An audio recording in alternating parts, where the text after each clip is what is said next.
ভেবে দেখুন তো, প্রাচীন গ্রিসের একজন মানুষের কথা।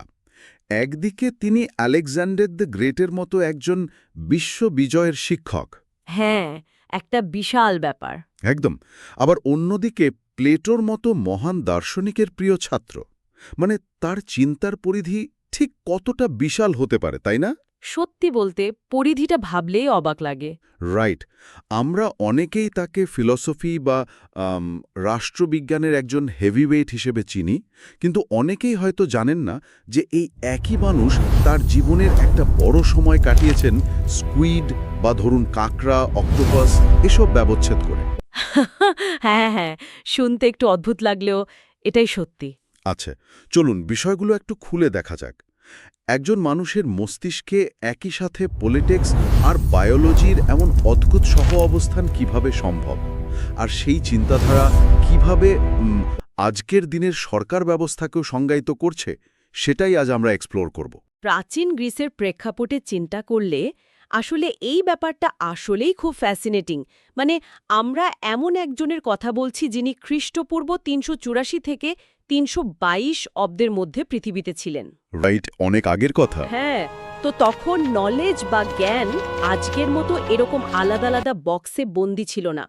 আপনি যাকে পলিটিক্যাল মাস্টার মাইন্ড বলছেন, তিনিই আবার দিনের পর দিন লেসবোস দ্বীপে বসে সামুদ্রিক প্রাণীদের পর্যবেক্ষণ করেছেন। ওয়াও, লেসবোস দ্বীপে। একদম। তাকে মূলত ফাদার অফ জুলজি বা প্রাণীবিজ্ঞানের জনক বলা হয়। তার লেখা হিস্টোরিয়া অ্যানিমালিয়াম বা প্রাণীদের ইতিহাসের ওপর যে কাজটা আছে, সেটা কিন্তু শতাব্দীর পর শতাব্দী ধরে বিজ্ঞানীদের গাইডলাইন হিসেবে কাজ করেছে। দাঁড়ান, একটু থামাই। ফাদার অফ জুলজি মানে যিনি রাষ্ট্রের সংবিধান, এথিক্স বা ধরুন লজিক নিয়ে বিশাল সব থিওরি দিচ্ছেন, তিনি আবার প্রাণীদের অ্যানাটমি নিয়ে কাজ করেছেন। হ্যাঁ, ঠিক তাই। এটা তো অনেকটা একই মস্তিষ্কের ভেতর চার্লস ডারউইন আর ম্যাকিয়াভেলির একসাথে বসবাস করার মতো ব্যাপার। মানে একজন রাষ্ট্রবিজ্ঞানী কেন দিনের পর দিন সামুদ্রিক প্রাণী বা পোকামাকড় নিয়ে পড়ে থাকবেন? এর পেছনে আসলে লজিকটা কি ছিল? এখানে সবচেয়ে চমকপ্রদ বিষয় হলো এই দুই জগতের মধ্যে একটা খুব গভীর মেথোডোলজিক্যাল কানেকশন আছে। আচ্ছা, সেটা কেমন? ধরুন, অ্যারিস্টটল প্রকৃতিকে র্যান্ডম কোনো বিশৃঙ্খলা হিসেবে দেখেননি। তার কাছে পুরো পৃথিবীটাই ছিল একটা নিখুঁত প্যাটার্ন বা ছক। তিনি যখন প্রাণীদের দেখছিলেন, তিনি শুধু তাদের চেহারা বা স্বভাবের বর্ণনা দিয়েই কিন্তু থেমে যাননি। মানে তিনি আরো গভীরে গিয়েছিলেন। রাইট। তিনি খেয়াল করলেন কিছু প্রাণীর রক্ত লাল, আবার কিছু প্রাণীর যেমন ধরুন শামুক বা অক্টোপাস, তাদের রক্ত নেই বা অন্যরকম। কিছু প্রাণীর ডিম পাড়ে, কিছু প্রাণী সরাসরি বাচ্চা দেয়। বুঝতে পারছি। তো তিনি এদেরকে বিভিন্ন ফিচারের ওপর ভিত্তি করে ক্যাটেগরাইজ করলেন। তিনি বোঝার চেষ্টা করলেন একটা প্রাণীর শারীরিক কাঠামোর উদ্দেশ্য বা পারপাস কি। দর্শনের ভাষায় যাকে বলে টেলিওলজি। কিন্তু বায়োলজির সাথে হিউম্যান এথিক্স বা পলিটিক্সের সম্পর্কটা ঠিক কোথায়? মানে একটা কাঁকড়াকে তার পা বা রক্তের ধরন দেখে ক্লাসিফাই করা, হ্যাঁ, আর একটা মানব সমাজ বা সরকারকে ক্লাসিফাই করা তো সম্পূর্ণ আলাদা দুটো জিনিস, তাই না? একটা ফিজিক্যাল আর একটা তো পুরোপুরি কনসেপচুয়াল বা মোরাল। হ্যাঁ। এই দুটার মধ্যে ব্রিজ তৈরি হলো কিভাবে? আপাত দৃষ্টিতে আলাদা মনে হলেও আসলে তার কাছে লজিকটা কিন্তু সেম ছিল। অ্যারিস্টটল ভাবলেন প্রকৃতির যদি একটা সুনির্দিষ্ট প্যাটার্ন থাকে, প্রতিটা অঙ্গ প্রত্যঙ্গের যদি একটা আলটিমেট পারপাস থাকে, তাহলে মানুষের তৈরি করা সমাজ বা রাষ্ট্রেরও তো একটা পারপাস থাকতে হবে। ও আচ্ছা, মানে তিনি রাষ্ট্রকে প্রকৃতিরই একটা অংশ ভাবতেন। একদম ঠিক। তিনি রাষ্ট্রকে আলাদা কোনো কৃত্রিম প্রতিষ্ঠান মনে করতেন না। তার মতে রাষ্ট্র হলো একটা প্রাকৃতিক বিবর্তন, অনেকটা একটা জীবন্ত অর্গানিজমের মতো। ইন্টারেস্টিং। প্রাণীবিজ্ঞানের এই অ্যানালিটিক্যাল ফ্রেমওয়ার্ক বা শ্রেণীবিন্যাসের ধারণায় তাকে রাষ্ট্র ব্যবস্থাকে ব্যবচ্ছেদ বা ধরুন ডাইসেক্ট করতে সাহায্য করেছিল। তিনি দেখলেন প্রাণীদের যেমন বিভিন্ন প্রজাতি আছে, তেমনি মানব সমাজেরও সরকার ব্যবস্থার বিভিন্ন প্রজাতি বা ফর্ম আছে। আর সেই ফর্মগুলোকে তিনি ক্যাটেগরাইজ করলেন একদম সায়েন্টিফিক ওয়েতে। বুঝতে পারছি। তার মানে প্রকৃতিকে তিনি যে লজিক্যাল ফ্রেমওয়ার্ক দিয়ে দেখতেন, হিউম্যান সোসাইটিকেও ঠিক একই লেন্স দিয়ে বিশ্লেষণ করেছেন। রাইট। আর এই অ্যানালিসিস থেকেই আসে তার সেই বিখ্যাত সরকারের শ্রেণীবিভাগ বা ক্লাসিফিকেশন অফ গভর্নমেন্ট। আমরা সবাই জানি যে পলিটিক্স একটা বিশাল কমপ্লেক্স বিষয়, কিন্তু তিনি এটাকে কিভাবে এমন একটা স্ট্রাকচারে ফেললেন? তার বেসিক ফ্রেমওয়ার্কটা আসলে কেমন ছিল? তিনি মূলত দুটো বেসিক ক্রাইটেরিয়ার ওপরে ক্লাসিফিকেশনটা দাঁড় করিয়েছিলেন। আচ্ছা, প্রথমটা খুব কমন, কতজন শাসন করছে, মানে শাসন ক্ষমতায় থাকা ব্যক্তির সংখ্যা কত। ক্ষমতা কি একজনের হাতে নাকি কয়েকজনের হাতে নাকি বহুজনের হাতে? এটা তো বেশ সিম্পল হিসেব। হ্যাঁ, কিন্তু শুধু এই সংখ্যার ওপর ভিত্তি করে তিনি উপসংহার টানেননি। তার দ্বিতীয় ক্রাইটেরিয়াটা ছিল সম্পূর্ণ আলাদা, এবং এখানেই তার জিনিয়াসনেস লুকিয়ে আছে। তিনি বললেন, শাসন করার উদ্দেশ্য বা পারপেস কি সেটাও দেখতে হবে।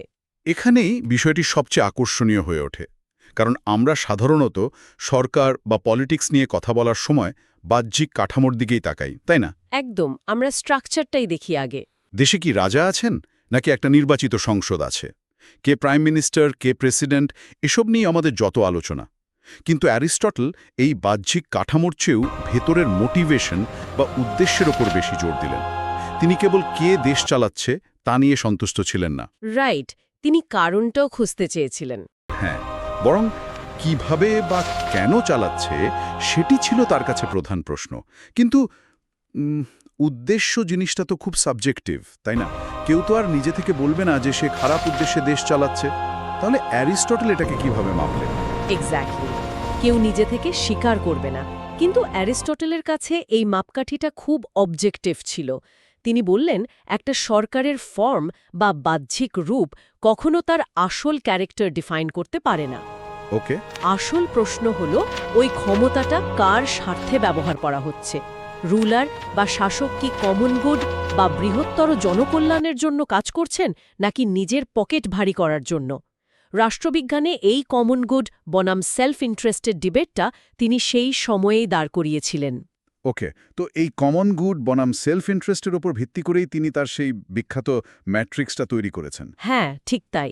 ক্ষমতার উদ্দেশ্য যদি সাধারণ মানুষের ভালো করা হয়, পুরো সমাজের ব্যালেন্স বজায় রাখা হয়, তবে সেটি তার মতে শুদ্ধ বা পিওর ফর্ম।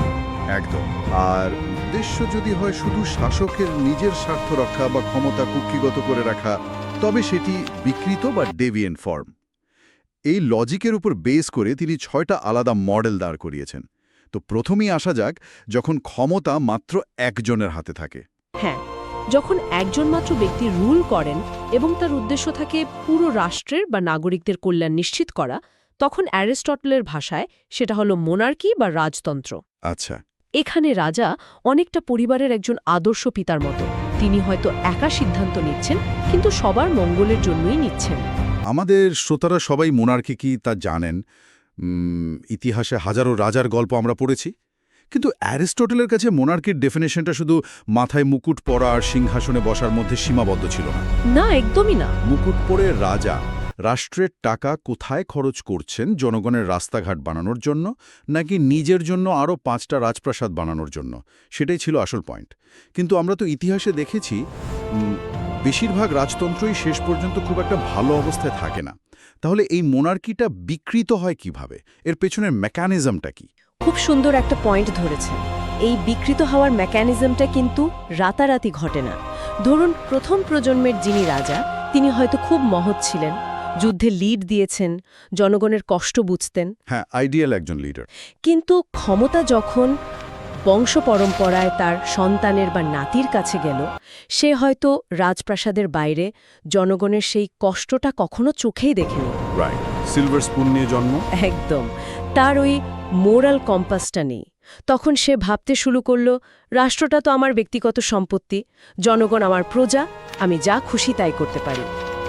এই যে শিফটটা, যখন একজন রুলার কমন গুড ভুলে গিয়ে শুধু নিজের ক্ষমতা আর স্বার্থ রক্ষায় মত্ত হয়ে যান, জনগণের মতামতকে দমন করতে শুরু করেন, তখনই সেই রাজতন্ত্র বিকৃত হয়ে পরিণত হয় টিরানি বা স্বৈরতন্ত্রে। ক্ষমতা এখনো একজনের হাতেই আছে, ফর্মটা একই, কিন্তু পারপাসটা পুরোপুরি চেঞ্জ হয়ে গেছে। তার মানে ফর্ম আর পারপাস দুটোই ইম্পর্টেন্ট, এবং পারপাস চেঞ্জ হলেই পুরো সিস্টেম কোল্যাপস করে। এবার আসা যাক দ্বিতীয় মডেলে, অর্থাৎ যখন শাসন ক্ষমতা কয়েকজনের হাতে থাকে। রাইট। শুদ্ধরূপের ক্ষেত্রে অ্যারিস্টটল একে বলেছেন অ্যারিস্টক্রেসি বা অভিজাততন্ত্র। কিন্তু এখানে আমার একটা কনফিউশন আছে। বলুন।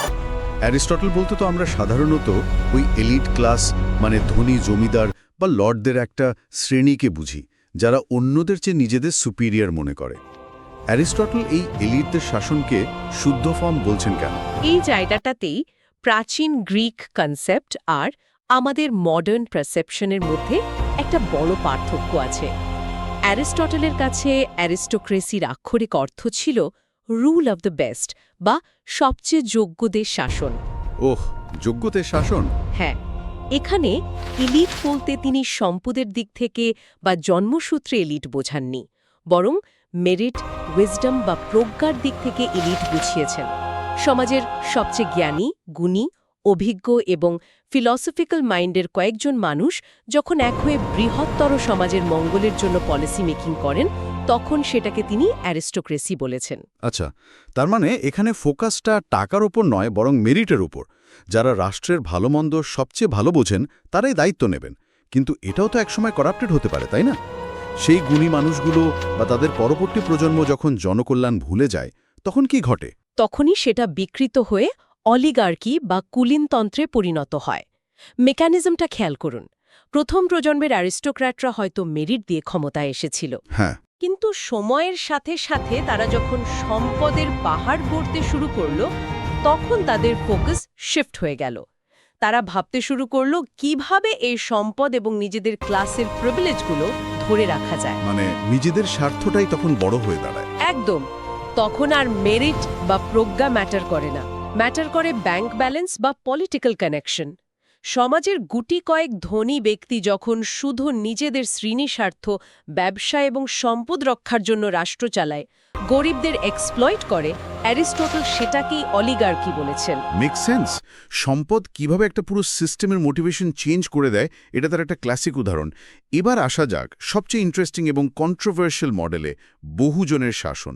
অ্যারিস্টটল এর বিকৃত রূপের নাম দিয়েছেন ডেমোক্রেসি বা গণতন্ত্র। হ্যাঁ, শুনতে অবাক লাগলেও এটা সত্যি। তাহলে এসবের অর্থ কি দাঁড়ায়? মানে আজকের দুনিয়ায় ডেমোক্রেসি হচ্ছে গোল্ড স্ট্যান্ডার্ড। যে কোনো আধুনিক মানুষের কাছেই এটা একটা বড় ধাক্কা যে প্রাচীন গ্রিসের অন্যতম সেরা একজন পলিটিক্যাল থিঙ্কার গণতন্ত্রকে একটা কারাপ্টেড বা বিকৃত সিস্টেম মনে করতেন। রাইট। আমরা তো ডেমোক্রেসি বলতে সাম্য, ভোটাধিকার, মানুষের স্বাধীনতার অধিকারের কথাই বুঝি। তাহলে তার কাছে এটা বিকৃত কেন? আমরা যদি এর সাথে বৃহত্তর প্রেক্ষাপটে সংযোগ ঘটাই, তবে বিষয়টা ক্লিয়ার হবে। প্রথমেই মাথায় রাখতে হবে, অ্যারিস্টটল যে সময়ের কথা বলছেন আর আমরা আজকে যে মডার্ন রিপ্রেজেন্টেটিভ বা প্রতিনিধিত্বমূলক ডেমোক্রেসির কথা ভাবি, এই দুটো একদমই এক জিনিস নয়। ও আচ্ছা, ওই সময় ডেমোক্রেসি আলাদা ছিল। হ্যাঁ, তার সময় অ্যাথেন্সের ডাইরেক্ট ডেমোক্রেসি বা প্রত্যক্ষ গণতন্ত্র ছিল। মানে শহরের হাজার হাজার সাধারণ মানুষ একটা জায়গায় জড়ো হয়ে হাত তুলে সরাসরি রাষ্ট্রের পলিসি, ট্যাক্স বা এমনকি কারো মৃত্যুদণ্ডের রায় নির্ধারণ করত। ওয়াও, ডাইরেক্টলি হাত তুলে বিচার। আটটা আজকের মতো সংসদ সদস্য বা রিপ্রেজেন্টেটিভ নির্বাচন করে পাঠানোর কোনো ব্যাপার সেখানে ছিল না। তার মানে ডিসিশন মেকিং প্রসেসটা অনেক বেশি ইমোশনাল বা ইম্পালসিভ হতে পারত। হাজার হাজার মানুষ যদি কোনো একটা ইস্যুতে হঠাৎ রেগে যায়, বা ধরুন কোনো চমৎকার বক্তা এসে যদি তাদের ইমোশন নিয়ে ম্যানিপুলেট করে, তাহলে তো তারা যে কোনো মুহূর্তে যে কোনো আইন পাশ করে ফেলতে পারে। একদম তাই। অ্যারিস্টটল অত্যন্ত প্র্যাকটিক্যাল মানুষ ছিলেন। তিনি জানতেন যে কোনো সমাজে দরিদ্র বা সাধারণ মানুষের সংখ্যাই সবসময় বেশি থাকে। হ্যাঁ, মেজরিটি তো তারাই। তো যখন এই মেজরিটি ক্লাস কোনো সুনির্দিষ্ট আইনের শাসনকে তোয়াক্কা না করে বৃহত্তর জনকল্যাণের বদলে শুধু নিজেদের ইমেজের স্বার্থে শাসনকাজ চালাতে শুরু করে, তখন একটা চরম বিশৃঙ্খলা তৈরি হয়। ধরুন, সংখ্যাগরিষ্ঠ মানুষ ভোট দিয়ে ঠিক করল যে সমাজের মুষ্টিমেয় ধনীদের সব সম্পত্তি বাজেয়াপ্ত করে সবার মাঝে বিলিয়ে দেওয়া হবে। এটা তো একটা বিশাল কেওস তৈরি করবে। রাইট। এটা হয়তো ওই মেজরিটির কাছে খুব পপুলার ডিসিশন, কিন্তু এটা তো জাস্টিস বা ন্যায় বিচার নয়। আইনের শাসনের চেয়ে যখন মেজরিটির আবেগ বা খেয়ালখুশি বড় হয়ে দাঁড়ায়, যখন পপুলিস্ট লিডারদের উস্কানিতে মব রুল বা জনতার শাসন শুরু হয়, অ্যারিস্টটল সেই অবস্থাকেই ডেমোক্রেসি নামক বিকৃত রূপ বলেছেন। এটা মূলত সংখ্যাগরিষ্ঠর স্বৈরতন্ত্র। ওয়াও, এটা খুবই পাওয়ারফুল একটা পয়েন্ট। মেজরিটি শাসন করছে মানেই যে সেটা ন্যায্য হবে এমন কোনো গ্যারান্টি নেই। যদি সেই মেজরিটি কেবল নিজেদের কথা ভাবে তবে সেটাও এক ধরনের স্বৈরতন্ত্রের রূপ নিতে পারে। ঠিক ধরেছেন। তাহলে এই বহুজনের শাসনের শুদ্ধ রূপটা কি? অ্যারিস্টটলের কাছে গুড ভার্সন কোনটা ছিল? শুদ্ধ রূপটাকে তিনি বলেছেন পলিটি বা সাংবিধানিক শাসন। এখানেও ওই বহুজন বা সাধারণ মানুষই শাসন করে, কিন্তু পার্থক্য হলো তারা শাসন করে একটা সুনির্দিষ্ট সংবিধান বা আইনের কাঠামোর ভেতরে থেকে। মানে একটা ফ্রেমওয়ার্ক থাকে। একদম। পলিটিতে কোনো ব্যক্তি বা মেজরিটির সাময়িক আবেগের কোনো দাম নেই। আইনের চোখে সবাই সমান। ধনী দরিদ্র নির্বিশেষে পুরো সমাজের ব্যালেন্সড একটা কল্যাণ নিশ্চিত করাই যখন এই বহুজনের শাসনের উদ্দেশ্য হয়, তখন সেটা পলিটি। এখানে একটা চেকস অ্যান্ড ব্যালেন্স থাকে, যেটা ডেমোক্রেসির ওই মব রুলে থাকে না। এই পুরো ফ্রেমওয়ার্কটা আসলে আমাদের চারপাশের পলিটিক্যাল রিয়ালিটিকে দেখার লেন্সটাই পাল্টে দেয়। আমরা প্রায় ভাবি একটা দেশে নিয়মিত ইলেকশন হচ্ছে, পার্লামেন্ট আছে, তার মানেই হয়তো সেখানে সব ঠিকঠাক চলছে। হ্যাঁ, আমরা ওই বাইরের স্ট্রাকচারটাই দেখি। কিন্তু অ্যারিস্টটলের ওই সায়েন্টিফিক বা জুলজিক্যাল মাইন্ডসেট আমাদের শেখাচ্ছে শুধু বাইরের কঙ্কাল বা স্ট্রাকচার দেখে একটা প্রাণীর প্রকৃতি বোঝা যায় না। তেমনি শুধু কতজন শাসন করছে বা কি সিস্টেমে শাসন করছে তা দিয়ে একটা সরকারের আসল চরিত্র বোঝা অসম্ভব। রাইট। আমাদের দেখতে হবে এর ভেতরের ফাংশনটা কি, ক্ষমতাটা আসলে কার উপকারে আসছে, এটা কি পুরো সমাজের জন্য একটা ব্যালেন্সড ইকোসিস্টেম তৈরি করছে, নাকি গুটি কয়েক মানুষের বা সংখ্যাগরিষ্ঠের একটা নির্দিষ্ট অংশের স্বার্থ রক্ষা করছে। রাইট। আর এখানেই অ্যারিস্টটলের ক্লাসিফিকেশনটা ২৫০০ বছর পরেও এতটা রেলেভেন্ট। তিনি দেখিয়েছিলেন যে ক্ষমতার একটা ইনহেরেন্ট বা সহজাত টেন্ডেন্সি আছে করাপ্টেড হওয়ার। একদম। সেটা একজনের হাতে থাকুক, কয়েকজনের হাতে থাকুক বা বহুজনের হাতে থাকুক, ফর্ম বা স্ট্রাকচার দিয়ে আপনি করাপশন ঠেকাতে পারবেন না, যদি না পারপাস বা উদ্দেশ্যটা ঠিক থাকে। সত্যি, আজকের এই তথ্যবহুল ও জটিল পৃথিবীতে, যেখানে প্রতিনিয়ত শাসন কাঠামোর পরিবর্তন ঘটছে, সেখানে যে কোনো দেশের বা সমাজের রাজনৈতিক অবস্থাকে বিশ্লেষণ করার জন্য অ্যারিস্টটলের এই উদ্দেশ্যভিত্তিক ম্যাট্রিক্সটা আমাদের অনেক কিছুই নতুন করে ভাবতে বাধ্য করে। এটি একটি গুরুত্বপূর্ণ প্রশ্নের জন্ম দেয়। আমরা তো দেখলাম কিভাবে একটা ভালো সিস্টেম খারাপ সিস্টেমে পরিণত হয়, কিভাবে একটা শুদ্ধ সরকার বিকৃত হয়ে যায়।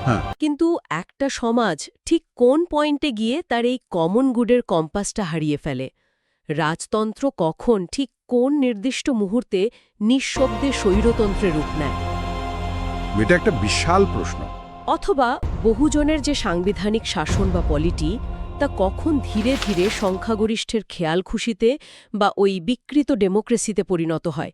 এই যে রূপান্তর, এটি কি ক্ষমতার কেন্দ্রে থাকা মানুষদের জন্মগত লোভ বা স্বভাবের দোষ, নাকি আমাদের তৈরি করা শাসন কাঠামোর মধ্যেই এমন কোনো অদৃশ্য দুর্বলতা লুকিয়ে থাকে যা সময়ের সাথে সাথে দুর্নীতিকে ইনভাইট করে? একজন চিকিৎসক যেমন শুধু রোগের লক্ষণ দেখেন না, রোগের আসল কারণ খোঁজেন, তেমনি রাষ্ট্রের এই অবক্ষয়ের আসল কারণটি কোথায় লুকিয়ে আছে, এটা নিয়ে আসলে আমাদের সবারই ভাবা উচিত।